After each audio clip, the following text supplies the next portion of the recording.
우리 대부분의 삶은 평범합니다. 물론 소수의 경우 돈을 셀 수 없는 부자이거나 찢어지게 가난한 사람도 있을 겁니다.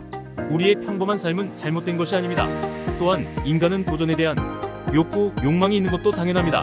내가 만약 평범한 인생에서 부자의 인생으로 바꾸고 싶다면 가장 먼저 무엇을 해야 할까? 라는 질문을 던졌을 때 이렇게 말하고 싶습니다.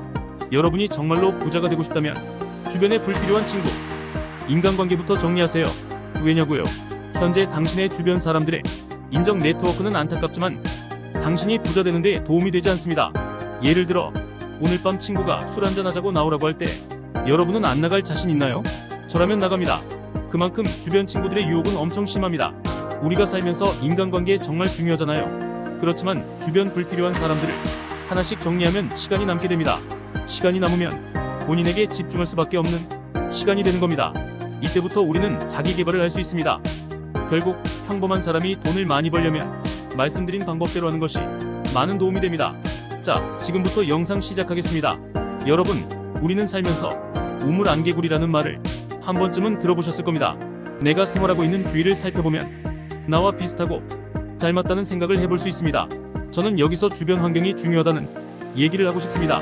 내가 만약 부자가 되고 싶다라는 가설을 세웠을 때 주변 인간관계를 자세히 살펴보면 사람들이 여러분에게 부자로 만들어줄 수 없는 환경을 가지고 있을 확률이 높습니다. 물론 본인이 부자가 아니고서야 주변 사람들이 부자로 가득할 일이 없을 테니까요.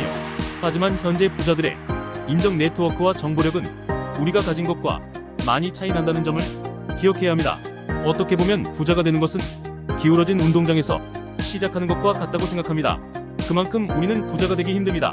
또한 누군가는 에이 뭘 그렇게까지 해라고 말하겠지만 혼자만에 집중할 수 있는 시간을 가져본 적 없는 사람은 이해하지 못할 겁니다.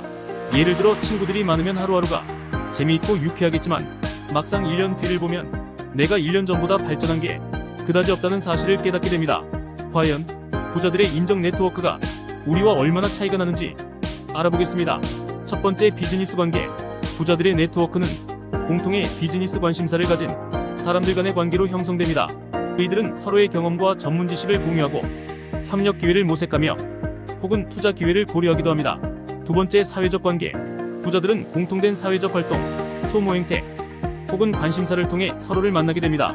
사회적인 연결은 비즈니스 기회뿐만 아니라 개인적인 친분과도 연결돼 부의 확대로 이어질 수 있습니다. 세 번째, 지식 및 정보 공유. 부자들의 네트워크는 정보와 지식을 공유하는 플랫폼 역할을 하기도 합니다. 새로운 투자 기회, 시장 동향, 기술 혁신 등에 대한 정보 교환은 부의 증대에 기여할 수 있습니다. 네 번째, 상호 지원. 부자들의 네트워크는 상호 지원의 공간이기도 합니다. 이 네트워크 내에서 멘토링, 조언, 자금 지원 등이 이루어져 새로운 사업가나 기업가가 성장할 수 있도록 돕는 역할을 합니다. 다섯 번째, 클럽 및 기구. 일부 부자들의 네트워크는 독립된 클럽이나 협회로 구성된 경우도 있습니다. 이러한 클럽이나 기구는 특정 회원들 간의 관계를 조직적으로 유지하고 다양한 이벤트나 회의를 통해 네트워킹 기회를 제공합니다. 이렇게 부자들의 네트워크는 상당한 사회적 및 경제적 이점을 제공하고 동시에 엄격한 회원 자격 요건을 갖추고 있습니다. 이러한 네트워크는 부의 증대와 기회의 확장을 위한 유용한 수단이 되고 있습니다. 그렇다면 우리는 부자의 인생을 따라가기에는 제한된 정보와 인적 네트워크를 형성하고 있는데 어떠한 노력을 해야 할까요? 첫 번째, 신뢰할 수 있는 멘토나 지원자 찾기. 성장을 위해 누군가의 조언과 지도가 유용할 수 있습니다. 신뢰할 수 있는 멘토를 찾거나 동료들과 지식을 공유하며 함께 성장할 수 있는 관계를 형성하세요. 두 번째, 목표 설정. 먼저 어떤 분야에서 성장하고 싶은지 목표를 설정하세요. 명확한 목표가 없다면 어떤 방향으로 나아가야 할지 찾기 어려울 수 있습니다. 목표를 구체적으로 설정하고 달성하고 싶은 결과를 명확하게 정의하세요. 세 번째, 계획 수립. 목표를 달성하기 위한 계획을 수립하세요. 작은 목표들을 설정하고 단계적으로 나아가는 계획을 세워보세요. 이렇게 하면 큰 목표를 더 효과적으로 이룰 수 있습니다. 네 번째, 학습과 교육. 성장을 원하는 분야에 대해 연구하고 학습하세요. 책, 온라인 강의, 워크샵, 세미나 등을 통해 새로운 지식을 습득하고 기술을 개발하세요. 다섯 번째, 습관 형성. 성장을 위한 습관을 형성하세요. 매일 조금씩 시간을 내어 자기개발 활동을 실천하는 것이 중요합니다. 예를 들어 매일 책을 읽거나 명상을 실천하는 등의 습관을 만들어 보세요. 여섯 번째, 자기평가. 주기적으로 자신의 진전을 평가하세요. 어떤 부분에서 발전하고 어떤 부분에서 더 노력이 필요한지를 파악하면서 조정해 나갈 수 있습니다.